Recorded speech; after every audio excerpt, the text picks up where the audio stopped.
Welcome to episode 164 of the Holdback Rack podcast. We're going to talk about all of the juicy deets about the Dallas NARBC that just happened. But first, sponsor spotlight. I should probably find it. VetDNA.com for all of your testing needs. If you need to test something, go to VetDNA.com.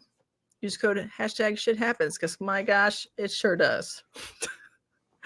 And then let's look at my notes. I already forgot. Shane Kelley, he is gallivanting is the right word for it in Canada as we speak. So if you're not following along on the Red Line road trip, him, Steven, they're having fun, taking pictures, meeting and greeting at the CRBE.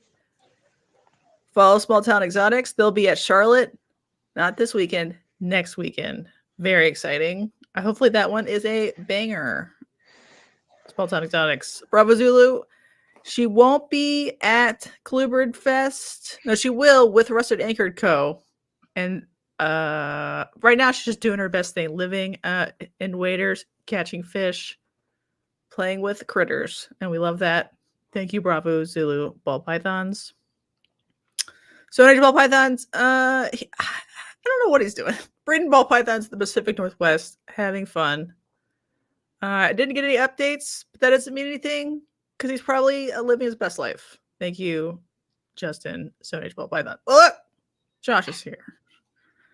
What's up, Josh? Andrew, Powerhouse pythons. He's another Pacific Northwest breeder. Ball pythons, leopard geckos, rodents go for cocoa. He's at CRBE right now, also too.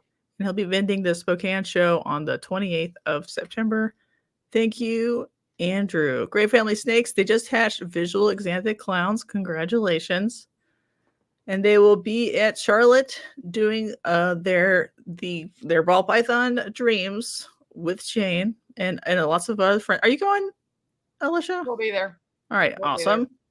So check them out. If you take a picture with them and tag me on the Instagram, I will post it. I want to do that. Lots of tags, please, and thank you. Thank you, Great Family Snakes. And Chris Venus Reptilia. He has Costa Ricans, Taramas, no longicatas, lots of bull snakes, fun stuff. I don't know what's going on with bull snakes. They seem to be really popular at this show. So maybe get into bull snakes. Give Chris a call. Chris Venus Reptilia. Thank you, Chris. And we're all here. And Josh is here. What's up, Josh? Hey, finally ran away from the trade show, run to the hotel room. So I'll do the best. You're doing back-to-back conferences? Yeah, buddy. Are you at IMTS? Yeah.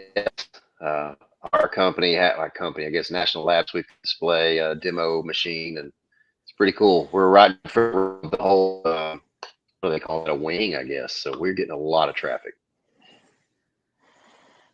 All right, sweet. All right, let's do first, because it moved to a new room in the building, and Richard had seen it before, but Josh and Alicia had. What were your everybody's thoughts on the new room? Definitely liked it much better. It was more open. I thought the lighting was better. There was like this weird space in the other room that kind of jutted out that I think threw the table alignment off, but this one is a big room. Is really, really well lit and really huge. So we liked it. Mm-hmm. Richard? The natural light was a plus considering how dingy that other room looked. Mm-hmm. You know, yeah, there was like skylights that were like on the side of the and granted, it was hot in there especially on Friday with the doors open, and then once the air kicked on, it cooled off, and it was hot. It was warm in there on Saturday morning, but once the air kicked on, it was nice and comfortable. But it's a giant venue. It's got potential. Yeah. Mm-hmm. Josh and Alicia, did you stay in the nicer hotel? No, we're cheap. Holiday Inn all day long. We prefer beds and crickets. Oh, yeah. We had a fun story going down. We actually stayed at a hotel, a little cheap one. I always get the cheapest stuff. And there was these crickets that were like about 2 inches long. And we went to Dunkin' Donuts the next morning to get our breakfast. And Josh was like, something's in my shoe. And there was this big, giant cricket. A rock in my shoe. These things were huge crickets, but I don't spend much money on hotels. So we did stay at the Holiday Inn. But the room was really nicely laid out, and of course, our room was renovated. The lobby was a disaster. I mean, and the parking lot was a disaster. Were you on the 8th floor? 7th. Oh, okay. It didn't smell bad this time. Last time the floors we were put on unrenovated floors and they smelled like farts. Let's be honest. Oh, nice. So it's I a strict improvement. My room had a funky smell on the 8th floor, and it was renovated. Oh, Did really? it smell like a fart or something else? It just smelled like adhesive, but it disappeared because we checked in Thursday. It disappeared by Friday afternoon. Okay. Interesting. I think part of the problem, is that hotel allows dogs, so people will leave their dogs in crates and go do stuff. And you get funny odors. Yeah. That's partially the problem. Do we think people should keep staying there or should stay at the Renaissance? Because I assume once they finish updating, they're going to increase the price. Yeah, I would expect it too. I mean, I guess if the price is similar to the Renaissance, I mean, we probably will stay at the Renaissance because we eat dinner there, and we go to the auction and all that stuff, and so that's all over there. But I mean, as far as convenience wise, we're still going to drive our van over to the area that we're going to be at. And I don't know. I don't know if it's that. I mean, Holiday Inn's just around the corner. So for whatever. It's a super short drive. I mean, less than a quarter of a mile. So it's not like distance is an issue. Well, I heard if you were staying at the Renaissance, you got concierge service where they would help you to load out into the convention center. Like if you were going to park, you get some strong lads that would help you load in if you were staying there. Is that enough reason to maybe stay in the Renaissance? Maybe. Alicia's got me. That's not a problem for her. Yeah, he's got mules. So I mean, I'm not. If I have less chance of getting somebody threatening to kick my ass, I'll go stay at the Renaissance. Oh, you want to tell that story real quick? Oh, yeah. I mean, you guys were there. That neighborhood, it's not the best neighborhood. No. I am out. This was Saturday evening. We just had DoorDash deliver pizza to the room. And we ate pizza and hung out. And then I went down to call my wife. And I'm in the parking lot, just kind of pacing and doing laps and whatever, talking on the phone. And there was a guy that had gotten dropped off by like an Uber or a Lyft at the hotel, and he had bags with him. And he went into the hotel like he was going to check in, but he immediately came back out and sat on the benches. So I don't know if he was going to check in or whatever. I think he was there to catch the bus that would stop there late at night. But whatever. So I'm talking on the phone, having a conversation, talking about the show. And I had been on the phone 35, 40 minutes. And by this time it's dark. And I turn and look, and he is coming towards me, this gentleman. And he gets right in my face. And he's like, "You need to stop disrespecting me and talking about me. And I hear you over here complaining about me." And I hadn't said a goddamn word about this guy. And Jessica's hearing this, and I quit talking, and I'm like, all right, how's this going to go down, and what's going to go down? And I'm like, it was just so ridiculous. And I'm like, diffuse the situation. And full disclosure, I was fully able to defend myself. I was carrying. I have my carry permit. It's good in Texas. I know the laws. So I thought if he pushes it, we're going to have a shootout at the Holiday Inn the weekend of Dallas. But I did. That would help the rates come down a little bit. Yeah. Yeah, it might.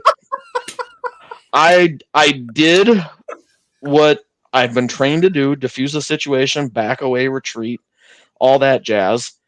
And I basically did a big circle around the front of that under the awning, and he was still just running his mouth. And at one point he goes, "If you don't quit talking about me," and I hadn't said a word. He said, at one point he said, "If you don't quit running your mouth about me, I'm going to punch you right in the face." And I thought to myself, fucking bring it, dude. You know, and we were probably 25, 30 feet apart at this time.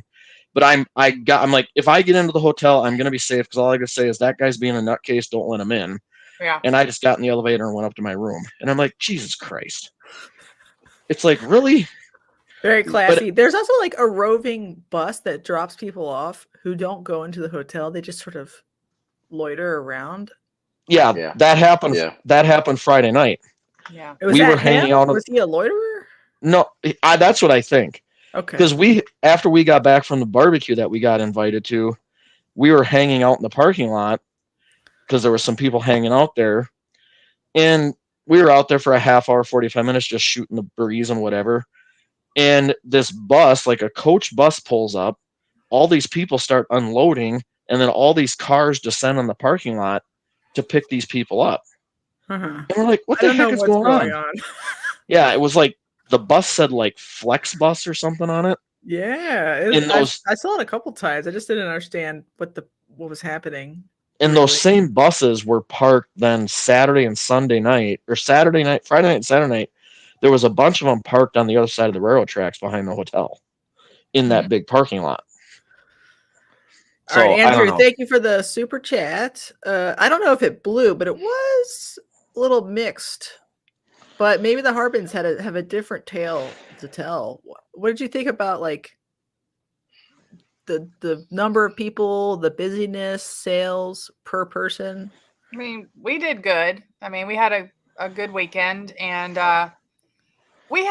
so we're set up like near the front, and probably I don't like being at the front of any show because it like you get kind of the first round of people looking at stuff, and then they're like, we want to go look at other stuff, and we handed our card out to everybody trying to get them to come back, and we had people come back, but I know we end up inevitably losing people in the depths of the building as they finally kind of burn out of energy, and they're like, oh, this looks good, I'll buy this thing. And so we've asked to be more centralized in the future, just because both of us felt like we kind of had that issue, but we still had a lot of people come back, and we sold, we sold 34 animals. Wow. We had 14 ball pythons, and the rest were hognose. We didn't sell any corns, but we only had 12. So I mean, we did good, and we sold all the way from like just general pets to literally the highest end stuff that we had there. So we had a huge range. We didn't sell a lot of mid stuff. It was either like pets or like holy crap stuff, and that was about it. So which was fine because we did the holy crap stuff went to breeders, and then having a lot of new pet people and that kind of thing, that was nice too. So we had a variety pack, and I felt like we had, at least Josh and I felt like we had good flow. Maybe it's because we were covering 5 tables between me and him. It always felt busy, but we were covered up. I don't feel like we had a lot of downtime. Whether or not the flow of people was above or below average, I'm not 100% sure, but I felt like there wasn't much time that me and Alicia weren't talking to somebody. That's good. Richard, what do you think about, because you're further back with where I was, sort of the flow of human meat popsicles? Well, there was a lot of traffic in that aisle because the bathrooms were there and the concession stands were there. And the bar was there, the little portable bar was there. But there was the few times I was able to get away and run around and look at some stuff or whatever, it seemed, it's hard because the aisles were big. It wasn't packed. It just seems hard to judge on the crowd. It's a big building too, where it kind of all just diffused out, I think that makes it harder, especially comparing to another place. Like Tinley's so packed in already, you're trying to just wedge through. And so you could have the same amount of people at Tinley as you did at Dallas, but it will look 10 times more packed at Tinley because of the building style and the layout. I think at Dallas, you literally could put 25,000 people in that building, and it would look not even that crowded. Yeah. Just because of how big the venue is. It wouldn't look, everybody compares it to Tinley. There's nothing like Tinley as far as the crowded aisles. Yeah. But what does anybody know Tinley's like average door on like a fall on October Tinley?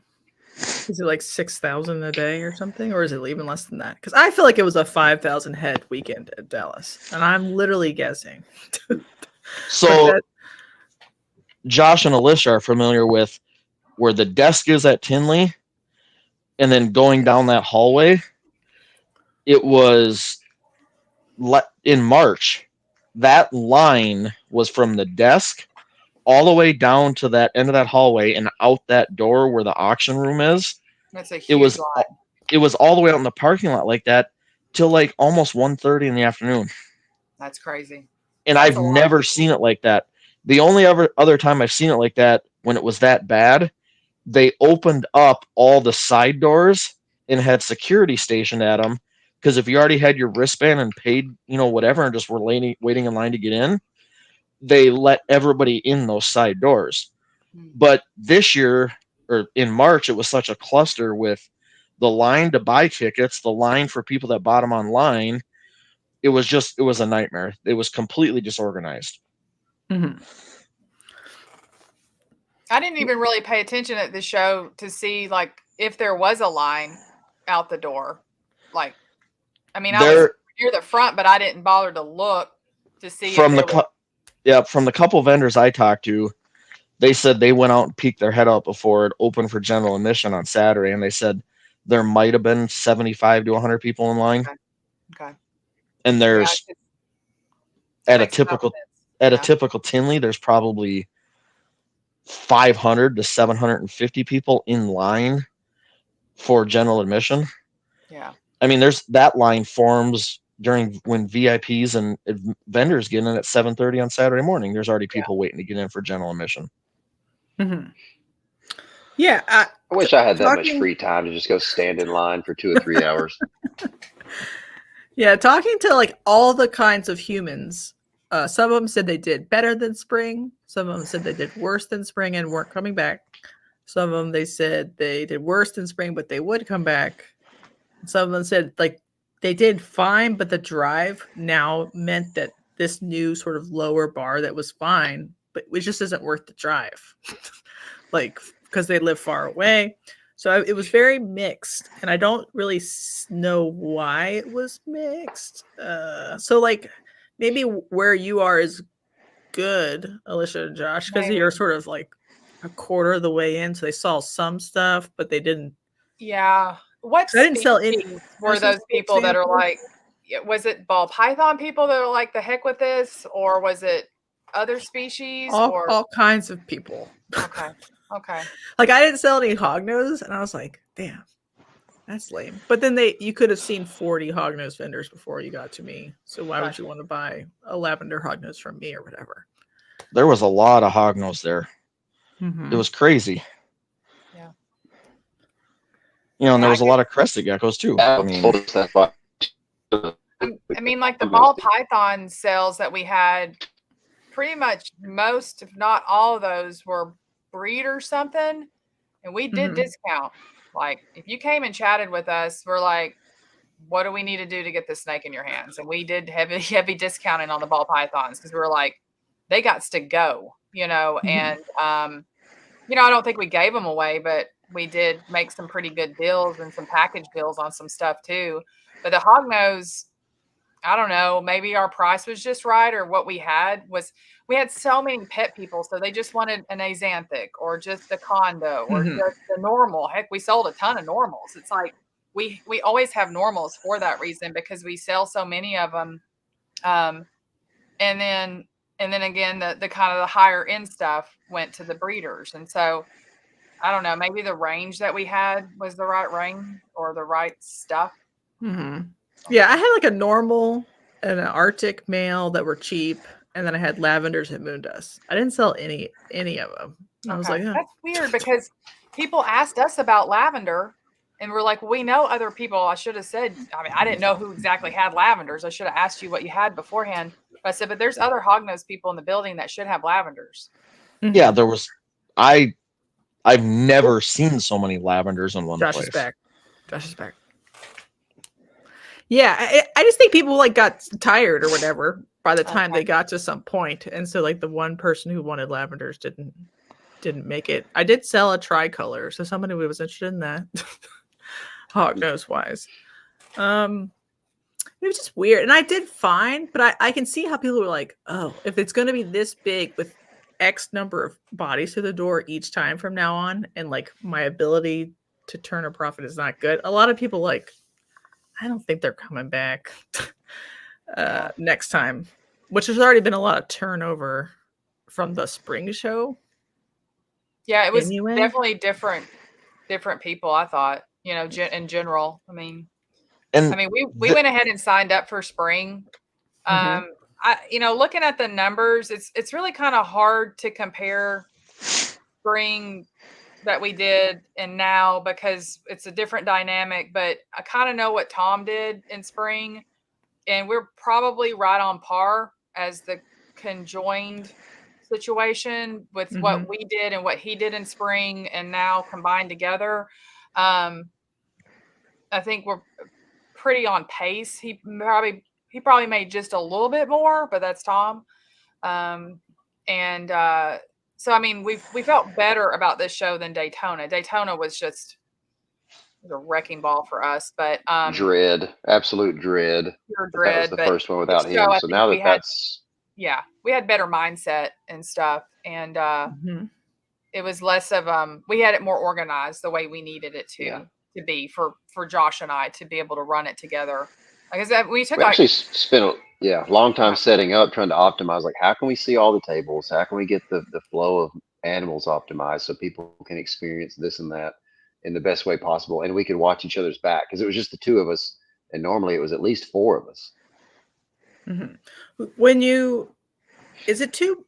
I mean, you can say it's fine, but like, is doing Daytona and then doing this and then doing Tinley all like in a row when they're far away, is that too hard on you guys? Do you think? Yeah, I don't know. I think we've just decided we're just going to be tired forever. Yeah, we'll sleep tomorrow. Because once we get home, we start feeding the 800 animals we care for now. Then we both go to work, and then we keep feeding, and then we clean up some rat poop, and then we do it all over again. And so that's our life right now. But I think. But that's three entirely different demographics. I mean, those cities are so far from each other. I don't think there's much crossover. Different. Now the vendors may have some overlap, but as far as the people that are willing to drive locally, that's three different markets, three huge markets. Yeah, I just meant like to save yourself one of those long drives. Like, which one would you always cut? do Daytona. Daytona is number one in our mainly. Not this year. This year it was like the worst thing on earth, but there was a whole, like I said, it was not because we didn't make any money. We still made money, but we still sold animals. It was just, I don't think we were mentally ready for that without Tom, but I think we'll be okay next year. That's still going to be our number one show. I feel like Dallas was on the rocker. Like, we were debating Dallas until Saturday afternoon. I gave Josh the numbers and he was like, let's do this again. I said, we'll try it again in the spring. If it tanks, that will be the first one we remove because of the distance. Because we are going to start doing Charlotte and we want to do Atlanta. We couldn't do it this time because it was boom, boom, boom. And Josh was going to be in Chicago, but I'm going to go to Atlanta on Sunday after I leave Montgomery to check it out. Because I think it's going to be a hot show also. But Charlotte and Atlanta would be so much better for you got Babu running it. It's going to be crazy. I think it's going to be good. Yeah. I think it's a good one. There's going to be Nerf guns and like water balloons. It'll be. Yeah. Quirky asked, how much did the tables cost this next time with electric? Does anybody remember the exact number? Well, was it $259 or is that the corner? Josh, do you remember? I think it was $3. Hang on, I'm pulling it up now. Plus Josh has it on there.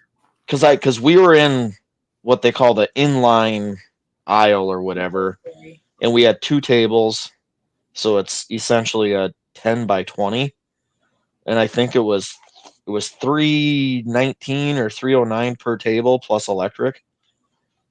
Electric's $150 now. Yeah, it's up more than it was. Yeah.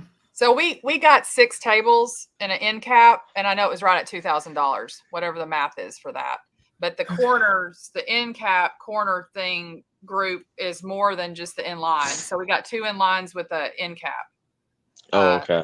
I think it ended up being right at $2,000 for next visit. That's good that you like covered it.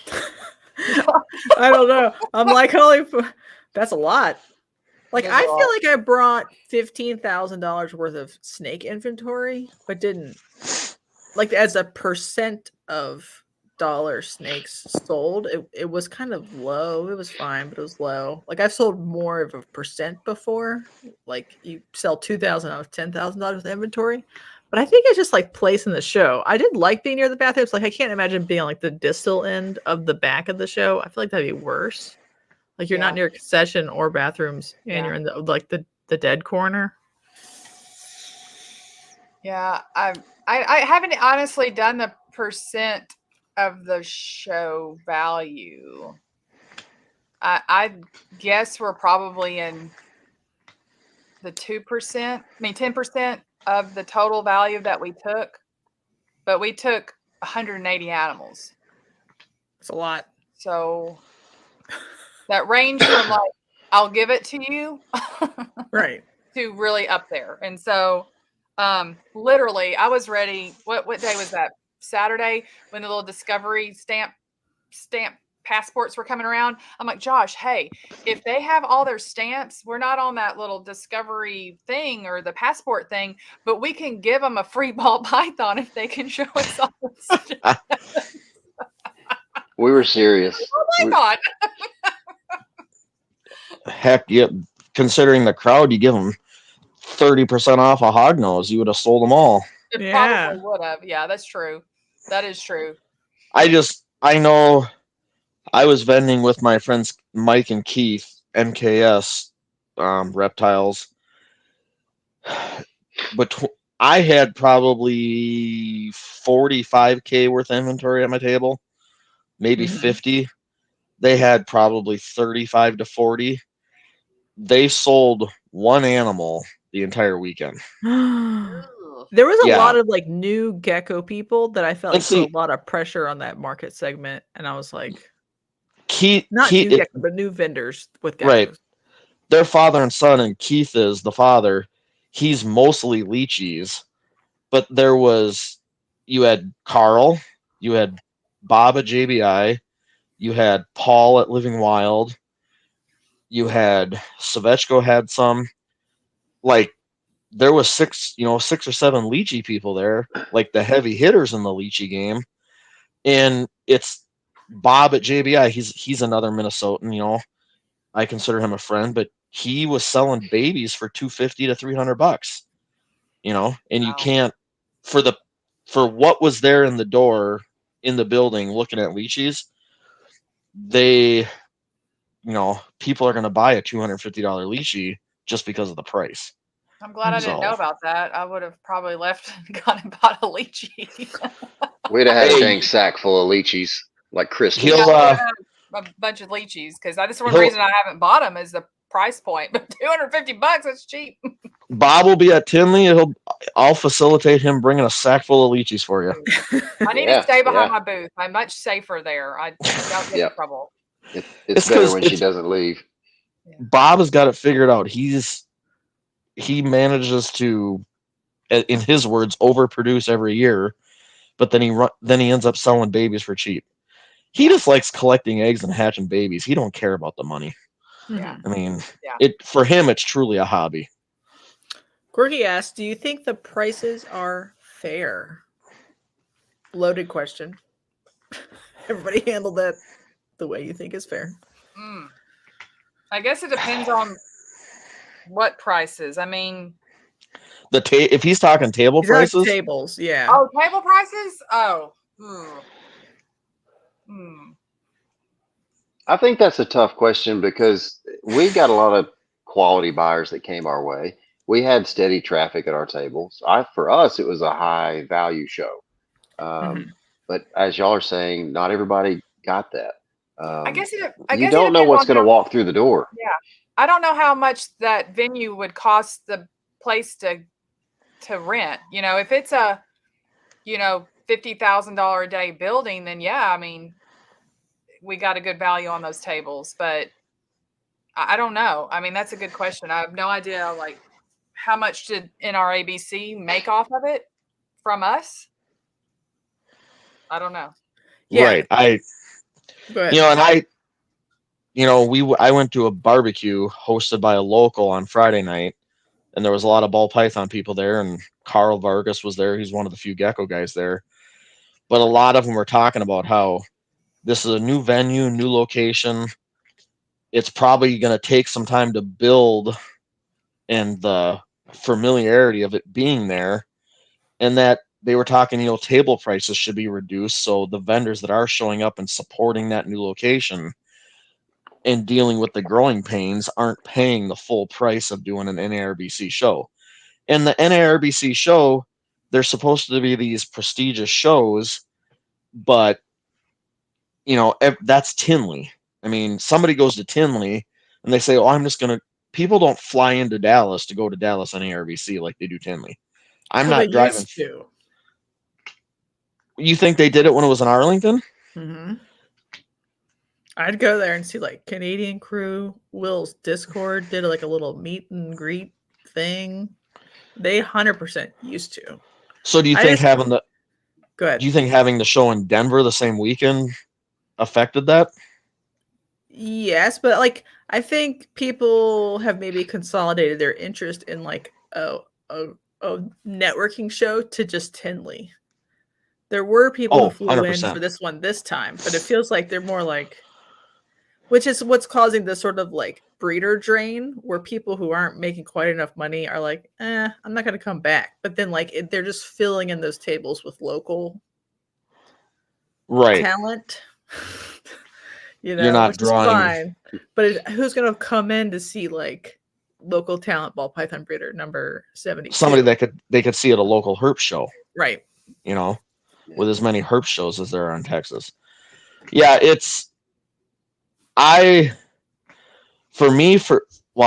obviously the partners at my table, they only sold the one animal.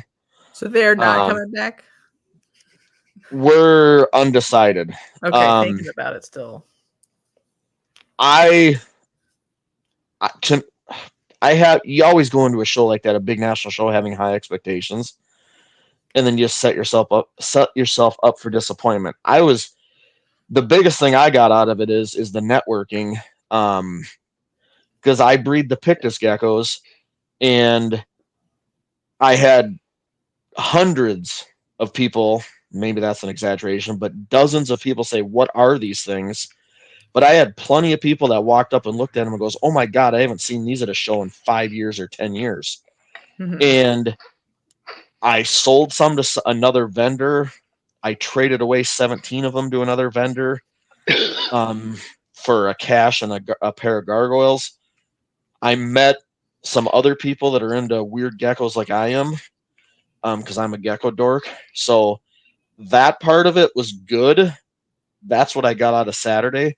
Sunday turned around because right away Sunday morning, I sold a really expensive gecko that I didn't expect to sell. Mm-hmm. So, and then I heavily discounted a bunch of stuff.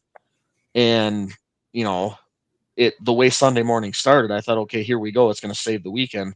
And it did. And I told Jessica, we were kind of talking there towards the end. I said, I've done just well enough to be intrigued to come back. But I know other vendors that are Bob, from JBI, he's going to be back in the spring. And I told him, I said, let's do the same thing. I'll drive, we'll split expenses. He can fill 2 tables by himself. I should be able to fill 2 tables in March. I said, let's get an end cap and, go big. And because the networking and the talking to people and the sales I did, that has value to me as far as marketing. Mm-hmm. And it's how many shows do you do, that's what keeps you going and keeps you coming back before you're like, okay, I got to make real money here. Because when you look at expenses and you look at my time, it was 15 and a half hours one way. I mean, I've got a hike. So I spent 30 hours driving. And, if you start looking at if I was paying myself a wage per hour, I lost a ton of money this past weekend. But I don't know. like I said in the members live, I like punishment, or I like being whatever. I'll be back. I'm assuming I'll be back in March. I You know? agree with your networking, though. I mean, I think that was a big deal for Josh and I. I mean, we happened to do well enough. We came in with low expectations, though. Like, we're in this kind of like, we're probably not going to sell anything, or we're going to sell very little, or I don't know. Maybe we have a little bit of a different perspective because we just don't know what to expect right now. And so there were goals that we needed to meet. Like, we got to do this as a baseline. If we get to this, we're in a good place. If we get above that, we're in a really good place. And so when we met the base goal, I was like, okay, we can take a breath. We've covered our time, our expenses, that kind of thing. Now it's just, let's just keep going. And it actually, our Sunday kind of went crazy too. It's like, I think we did enough networking on Saturday that all of a sudden Sunday we got this like pour back in on other breeders. And then I looked at Josh at one point. I'm like, what just happened? I mean, that's when we had gone from selling pets on Saturday to selling high-end stuff on Sunday. And so to us, that networking that whole weekend gave us that boost that made sense to come back next time and see if that keeps going that direction, which we're hoping. So what's up, Shane and Andrew? They're partying. What's up? Don't party too hard. Gentle partying. Corn snake sales were okay. I did like one retail sale and one wholesale lot. And I had a lot of people who were like, interested in like the nicer, I mean, air quotes is hard, nicer corn snakes. But they were all like, I didn't sell enough this weekend to buy whatever, a $200, $300 corn snake. So like a lot of the people in that sort of price point in that area, I had like 5 offers for trades. Did anybody else have so many offers for trades? We had several. I only took one trade up. Oh, yeah. That was on Powerhouse. Tons. And I think it was a very good trade. And I think it was still pretty even, though, as far as he got what he wanted and needed, and we got some new stuff. I had no anticipation of getting anything while we were there because obviously we have a lot of mouths to feed. But the trade was beneficial on both sides. And we do need, of course, you know, with hogs, more blood, you know, outside blood. So, I mean, I got hit right away with a trade offer on Friday during setup. And after the way Saturday went, I'm like, man, I'm probably going to do this on Sunday morning. And I went over there and talked to him, and, you know, we hashed it out, and I basically exchanged 17 mouths for 2 plus some cash. So it worked out for me, and I now have a new species under my roof that I didn't have before I went to Dallas. So, you know. Yeah, I like trades. I think they're fine, but I think they're like indicative that the people did not sell enough to pet people or whatever, lower end stuff, to be able to just bring cash and negotiate on a cash basis. Gerald says, real quick, sorry. He heard a rumor that some bigger breeders just gave away their snakes on the last day. I haven't heard that rumor. Has anybody else heard that rumor? Yeah, we heard something. Was it Sunday afternoon? I don't know where he was set up. I don't remember who, though. Initials MB. And I don't know if it's true because we didn't go over there and check it out. But were they ball pythons? It's a person's name. They were supposedly handing out snakes. Now, again, that was rumor, and I don't like rumors. But I did hear the same thing, whether it was true or not. It must be if like 2 totally different people. Yeah. It's right where there's smoke, there's fire. Yeah, and I didn't it's ball get any free pythons. snakes. You know, what the heck? Yeah, it's a ball python situation, which, you know, don't get me wrong, I was ready to give them away. I wouldn't give away high end ones, but I don't know what he was giving away, if he actually was giving anything away. If he was giving away what they said they were giving away, I should have gone over there. So I was like, oh, dadgummit. But I have no idea. I never went to check it out, and I didn't need to take any snakes home on top of what we still had. So I had restraint in that moment. Well, Richard, what were you going to say? For me, if I would have had a good show, especially Saturday morning, there were things there that the first $1,200 I would have put in my pocket on Saturday, I would have sprinted to another table to buy something from somebody. And there was a lot of stuff there that I would have bought if I would have had a good show. Like basically probably the vast majority of anything that I made, I would have spent right back at the show, because there was stuff there that I in all reality, I need it for projects, and there were species there that in quantity and the pricing too. I was like, I wish I had the money to throw around, because this is just, I saw opportunity. There was a buyer's market for stuff that I was into. There was lots of cool stuff there. It was cool stuff. I'm glad I didn't go look at anything. Did you see the Knoll vendor? Yeah. Well, which one? There was more than one. I saw the one with the albino. Yeah. That's all that. There was. I think there was at least 3 tables, and I think, well, maybe 4, and at least half of them were dedicated Knoll vendors. That's cool. That we there's room for a Knoll vendor. Right. I don't know how well they did though. Yeah, there was a lot of cool stuff there. I mean, so, and that's what makes a show go, is it's the vendors doing well enough and saying, okay, we've covered expenses, we put some money in our pocket, and now I've got this, let me go spend it someplace else. Yeah, I just don't know if we really hit the critical mass early enough in the weekend to have because a lot of people, other vendors, I want that. I'm like, well, I don't even really necessarily want to trade for that, but maybe, I don't know. So Mission Morph sold 4 balls and 4 tricolors, and they made enough to cover their expenses. And they covered this show cost and the spring cost, but they bought 3 more and put them in the hole, which is okay. Hey, that sounds like a win to me. That's pretty good. I think Josh and I did pretty good. We bought some bugs for our ancient chameleon, and then we bought some coarse Sandy chip. No, I waited till Sunday afternoon when Timberline was giving away all the free crusty bugs. We got a handful of those. Yeah, I forgot giveaway bugs.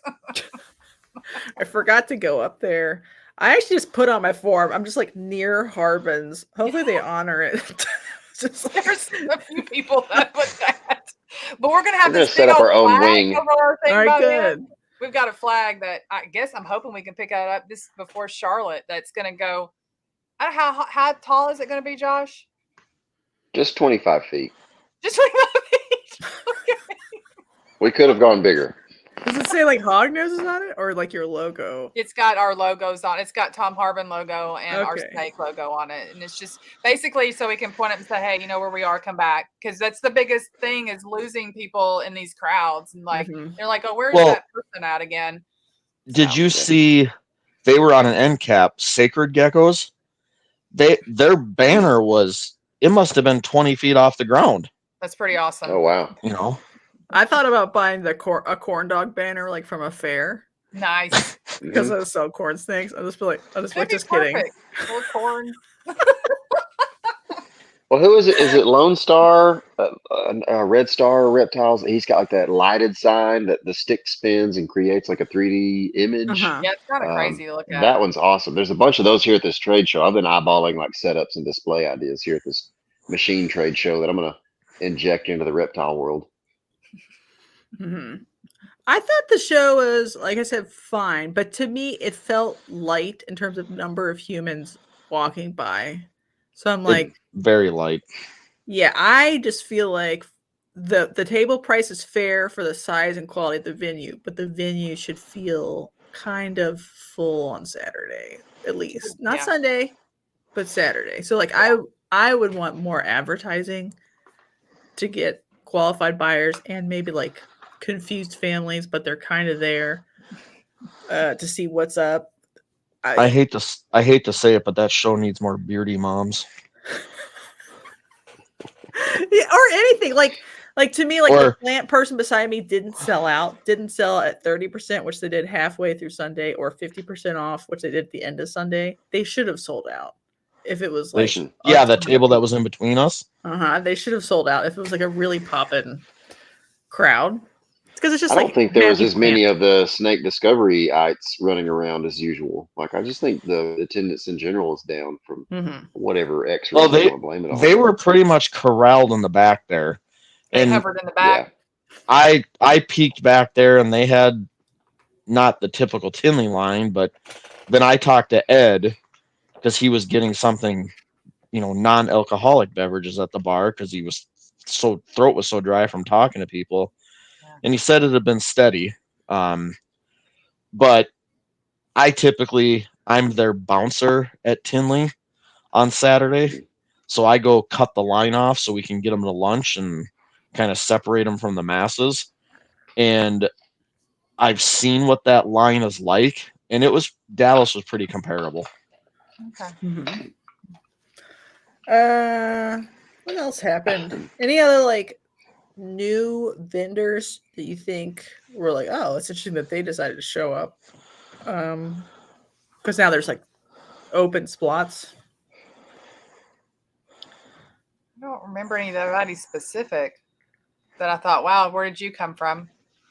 Like Robbie's Reptiles showed up for the first time. Do you know him? He's a gecko guy. He's got a huge presence on social media. He's got great stuff. I mean, he did well. But he advertised what he was bringing as he was going to be bringing adults ready to breed, proven breeders, lots of females. And I went and peeked at his stuff as they were setting up on Friday, and there was a whole bunch of stuff there that I would have snatched up at the prices he had them at if I would have had a better show. So they did all right. Gekopia came back. He hasn't been back to a show in 2 years or something. And they're like, I don't know, YouTube famous or whatever. Yeah. Yeah, Oops. And granted, I've thought a lot about it, and the 15.5-hour drive home, and we talked a lot about it, and it's like, I don't know, there was positives and negatives about the weekend, but it's like, I'm probably going to be back in March. Kind of my goal being I'm gonna do Dallas, and I'm gonna do Schaumburg, and maybe do St. Louis, and I'm partnered with somebody else, and we're on the waiting list for Tinley because we listed like 49 species. We got everything covered. We got snakes, lizards, frogs, geckos. We got it all. And if we can't get a table at Tinley with that variety, there's something wrong. But doing all the other shows, maybe that helps sway the divvy out of tables at Tinley. But yeah, I don't know. It sounds stupid, but I can't wait to be at Tinley and be in the aisle and not be able to move on Saturday morning. What does it smell like? BO and Farts? BO, farts, weed, and alcohol. And then Sunday morning, it just smells like people that have been drinking all night. Yes, it's that special smell that you get. Alcohol sweat. Brookie asked, did I make out? I'm assuming with the kangaroo. Maybe. That's a secret between me and the kangaroo. Wasn't there a capybara in there somewhere? There was? I heard that like the heard. pet section was like dead. Like nobody wanted to pay $40 to hold a baby owl or whatever. Yeah, they're really expensive, but I heard it was dead. Richard, were they dead? You're muted for some reason.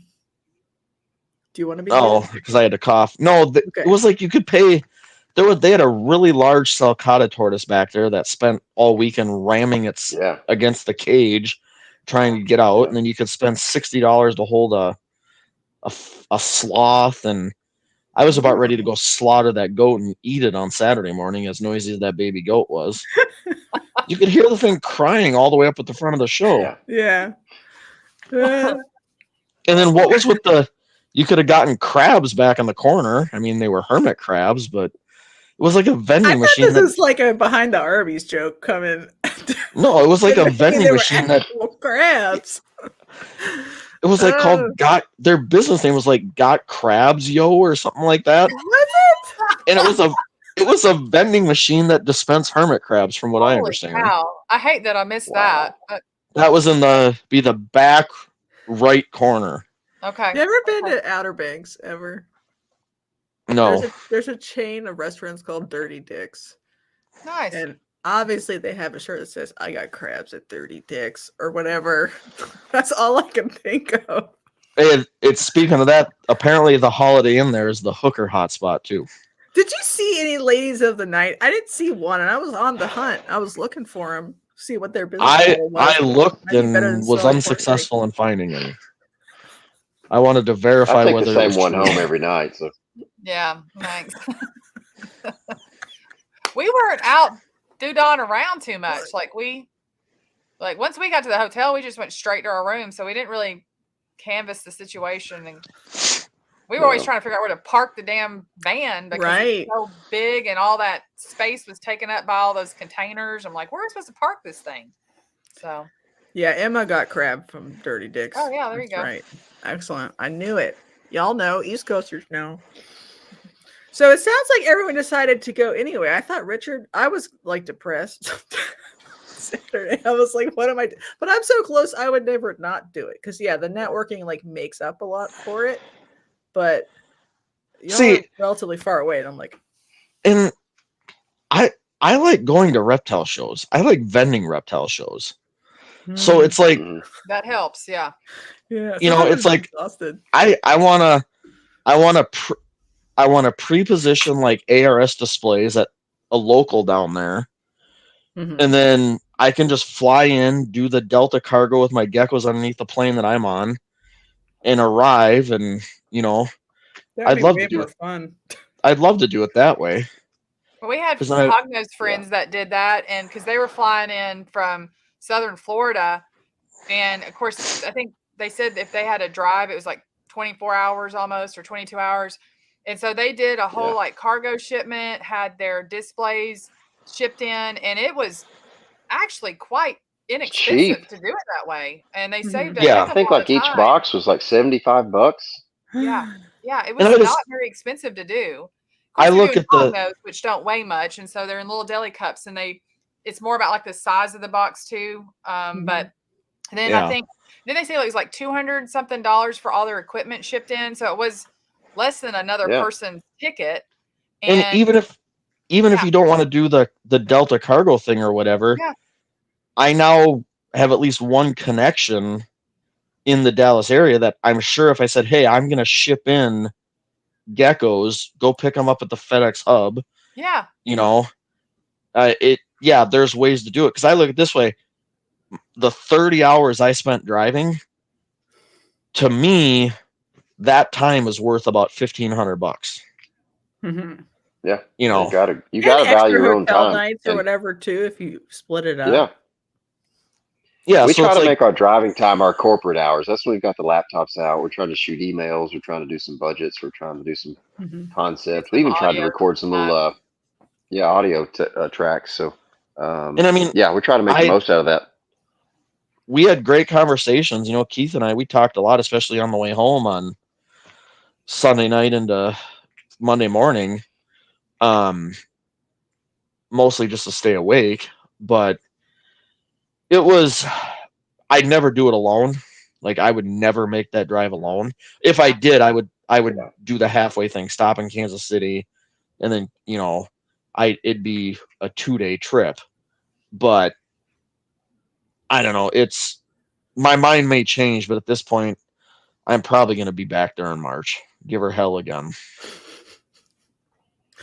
But it's 2 weeks after Tinley next year in March. Mhm. You know, so it's like, I mean, for you guys are going to be at Tinley, and then 2 weeks later, you're going to be in Dallas. I'd be ready to jump off a bridge. it'll be better because Josh won't be in Chicago in between all that. Yeah, that's true. Easy peasy. So now we've got Charlotte next weekend, and then we'll do Tinley, middle October, and now we're doing Slidell, Louisiana, in December. There's a local show here. I don't know. I think that's the Alabama football game. We're gonna go to the football game that night.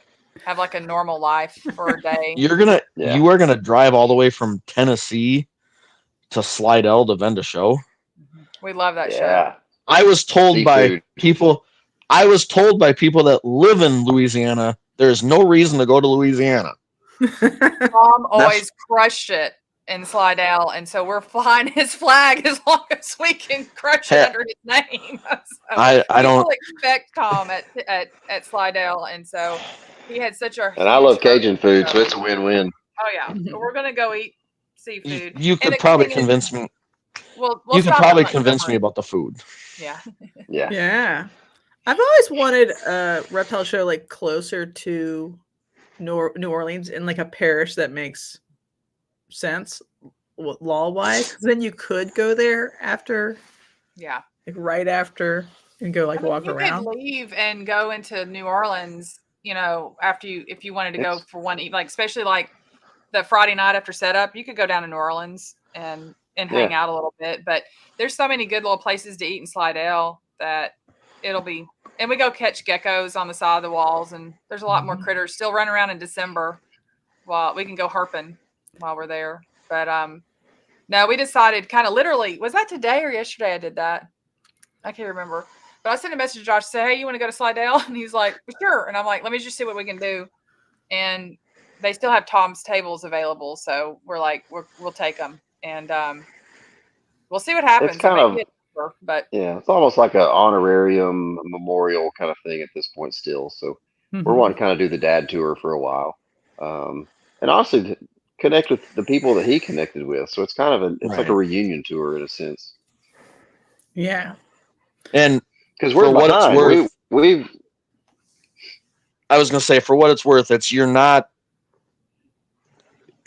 you're carrying on his legacy.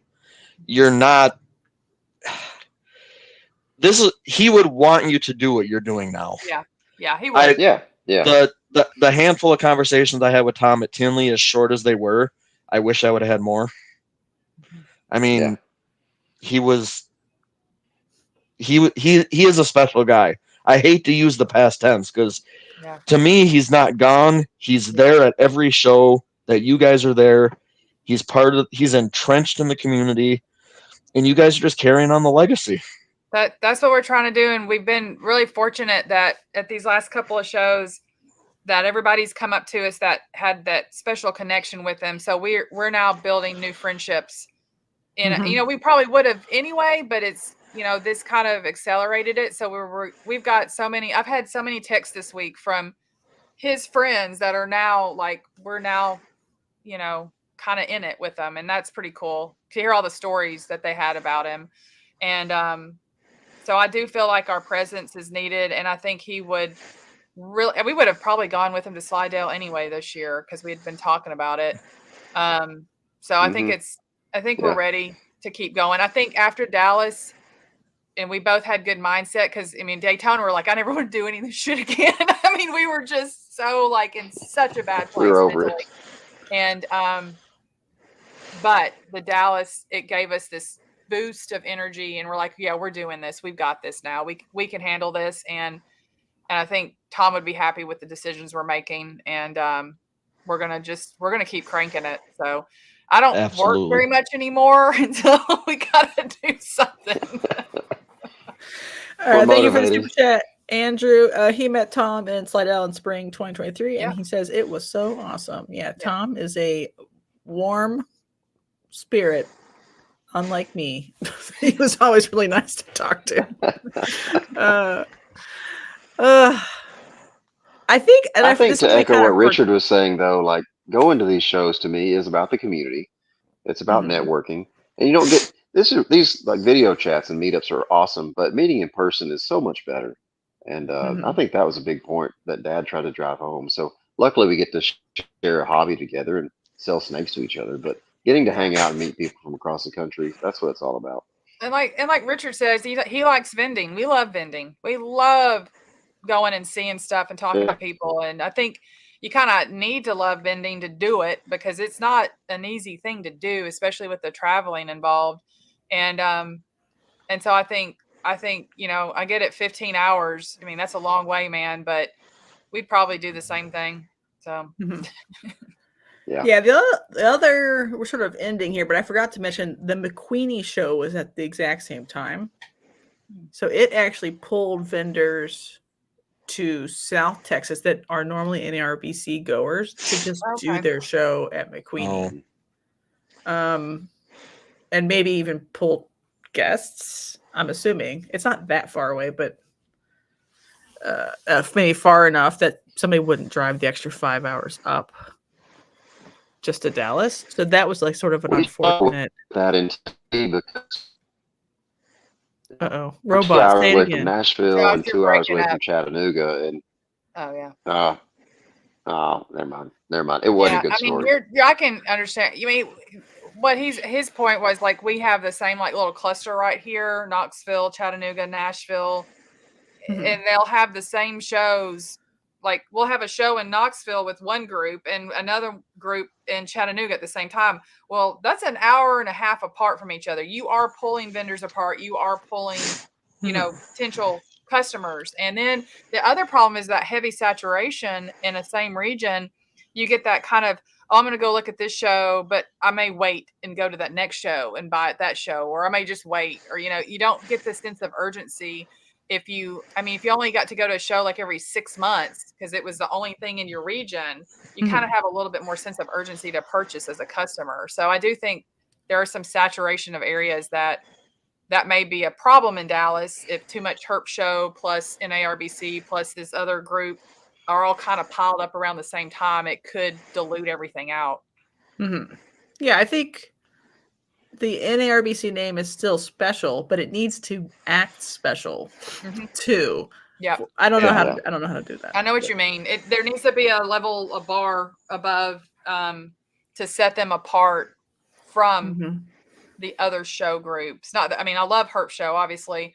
I think they're a great show venue group, but at the same time, NRBC is supposed to be like the ultimate, and until we actually get that feel coming in, I would have liked to seen a big billboard on the side of the highway as we were driving into Dallas on one of the main highways. Like, why haven't I seen anything about a giant reptile show at this? I guess that's me having expectations of better advertising in the area. I think Aquashella does their billboards. Okay. I saw an Aquashella billboard where I was doing a different reptile show in Dallas, and I was like, oh, well, it's big. That building could hold a lot of people, but they need to promote it at that level. Yeah. And especially at a new location. You can't, just because everybody that's in the reptile hobby industry, whatever, they know about Tinley. But the NARBC name means something, but in these markets, like especially moving locations, they need to advertise, and it's going to take a few years to build that show to what it could be. The potential's there. There's a ton of money in Dallas Fort Worth. It's the money's there, the people are there. You just got to get them to the show and get them in the door. And I think as vendors, we were all there. If there's some constructive criticism that you can, have a conversation with Bob or Brian and be like, hey, this is what we think, and be polite and respectful about it, I think they're going to listen, because they want to build that show up to its full potential as well. So, you can sit and complain about it and say, I'm not doing that show again because it sucked. Or you can have a little bit different mindset, let them know what you think or how maybe some suggestions, and see what happens. And if you think they're doing a better job, put your money where your mouth is and show up and vend it, Yeah, it feels very, this is going to sound disgusting, ripe like there could be something happening, like blossoming into something totally new. Absolutely. Like, the vendors are changing, so like it could become the gecko hognose explosion of the South or something. Like I'm like, oh, things are different. It's not just like the same entrenched 12 ball python breeders Right. for the last 12 years. Yeah. So it's different. So it could become that, but people need to like support it. And then they need to advertise it like that. It could become like a plant explosion. I don't know. I don't know what it could be, but it feels like it's in flux. And so there are still tables available. So you could vend it in the spring if people wanted to. Yeah. I mean, if you were a hognose, crested gecko, turtle, tortoise person, there was so much cool stuff there to see. That whole back end cap had rare stuff too. Nice. I mean, there was a lot of cool tortoises there. That it's because it's Texas and they can keep them outside. I mean, but there was a lot of cool stuff there, and like, yeah, there's something there. That place has potential, and you know, you hope that it becomes what you think it can become. Yeah. Mm-hmm. I guess that's why we're all still hanging on. Like we're doing this again. Right. Right. Drives or whatever it is. Yeah. Quirky asked, do you think shows may go away if everything's offline? No. For me personally, crested gecko people, they want to buy in person. 95% of my revenue this year in person at a show. I'd say 95% of our over the last 4 years hognose sales have been in person at shows. I mean, we've sold a few online, but we haven't shipped nearly as many hognoses as we have ball pythons, and so I feel like that's a good market is at the shows for hognose. Yep. Yeah, that's almost across the board species wise for me. I don't know if it's because pricing and shipping went up, cost of living went up, so they're like, I'm gonna get all the snakes I want at this show. Yeah. I mean, if somebody would bring a 2-day show to the Minneapolis-St. Paul area in Minnesota, and somebody like the Harbins brought hognose, you'd sell every normal conda, super conda, albino combo that you could bring. You would sell every hognose you could cram in your vehicle because it's there. There's not enough of them. When are you starting to show up for us? Yeah, I've heard rumors of some things, and I hope it happens because the Midwest needs more 2-day shows. We desperately need a 2-day show in Minnesota because nobody's gonna drive up from the South wherever. Not for a day. That's not for a day. Haul. Yeah, for sure. Yeah, but for 2 days, that's definitely potential. Mm-hmm. And there's 5.5. Well, within a 100-mile radius of the Minneapolis International Airport, there's 4.5 or 5 million people. And nice. You know, the economy in Minnesota, it's decent.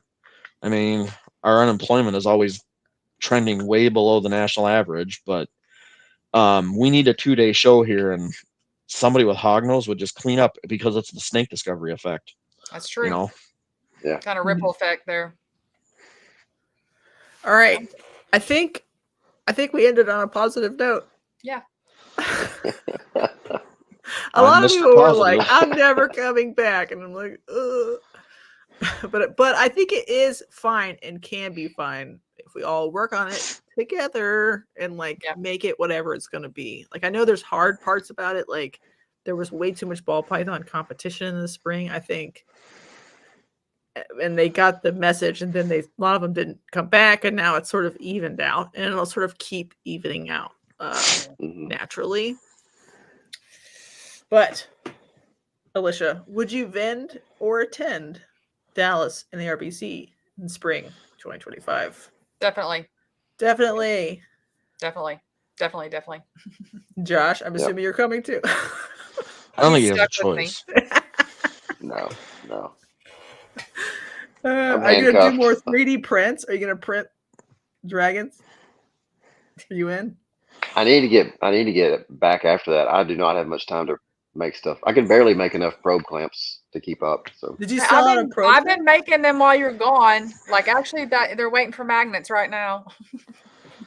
God, we didn't even talk about the cool 3D print operator stuff. Mm-hmm. Like the 3D printed black and white lace monitor. It was freaking That was amazing. I did see that because I actually went to the bathroom Yeah. and walked past it. I was like, that thing was crazy looking. And the Gila monster was amazing. That's how did they do that? I mean, I don't think I sent Josh over there to look at it, but I thought those are pretty sweet. I think for that big lace monitor, he wanted $75, and I never went back to buy it. I was gonna buy it. I 'Cause mean, it was just cool. the filament alone is worth that. I think Yeah, it's he huge. designed. If he's the same guy that I'm thinking of, he designed those himself in CAD or whatever, like drawing them. He Nice. didn't like buy a Oh, wow. dragon Wow. from Nice. whatever, but he Nice. modeled it himself. That's why it's so like cool, you know. That was pretty sweet. That's impressive because you spend a lot of your personal time doing design like that. So for him to do that on his own, kudos to him. Mm-hmm. There were some Kingsnake people, but not a lot. There's still room there for more colubrid only people, I think. But there's still a lot of like flipper colubrid people Yeah. you're sort of competing with. In the 50% of the colubrids that were there were hognose. You know, Mhm. so I just need that corn dog flag. That's what's You need going to to get change. a corn dog flag. That'd be awesome. I might even. Can I actually sell real corn dogs too? That'd be awesome. That would be even actually. better if you could do that. Free Like, corn here's your steak with corn dog purchase with of your corn dog. snake. So the what was it, the Missouri Rattery? Like they didn't have their ice cream this time. So I don't know if they got their hand slapped for selling food or what happened. But That was I always was a so little looking weird. forward to that. Did Yeah. you eat it? Oh, heck yeah. Every day. Heck Every yeah, it day. was I good. was back.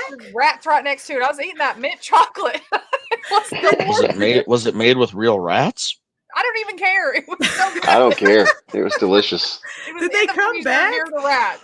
I know one of the rodent vendors said they hadn't made the cost of tables on rodent Ew. sales Ugh. because like there just wasn't a lot of enough people just buying rodents, Huh. which is weird because most rodent dealers just like kill at every show. But I think the Yeah. clientele is just a little different. All right, Richard, are you coming back? Shit, I'll probably be there. You'll be there. I sound so enthusiastic I about know. it, don't I? Just trying to figure out how to fly in. Then it'll be like less brutal. Yeah. Yeah, I'm probably gonna be there. It's where I'm at or what I'm doing, and that'll get hashed out at Tinley. So Mm-hmm. Yeah. All right, good. So then everybody's next show is Tinley? We're going to Charlotte. Oh, Charlotte next weekend. Yeah. Crazy. I have a show I've next got- weekend, but it's like in the middle of nowhere in the desert, so it doesn't matter. yep, I've got a show the Sunday before Tinley here locally. So All right. We did it. Thanks everybody for coming on. Thanks, chat. There was a bunch of people here, like 21 just coming in, popping. And if anybody's curious, the first snake I sold all weekend was a ball python. So Look at you. Nice. Cleared them out. I know. Ah. Full price. So it's Oh, fine. That's even better. Yeah. Awesome. All right. Bye everybody. Oh, sweet. See you Sweet. this weekend.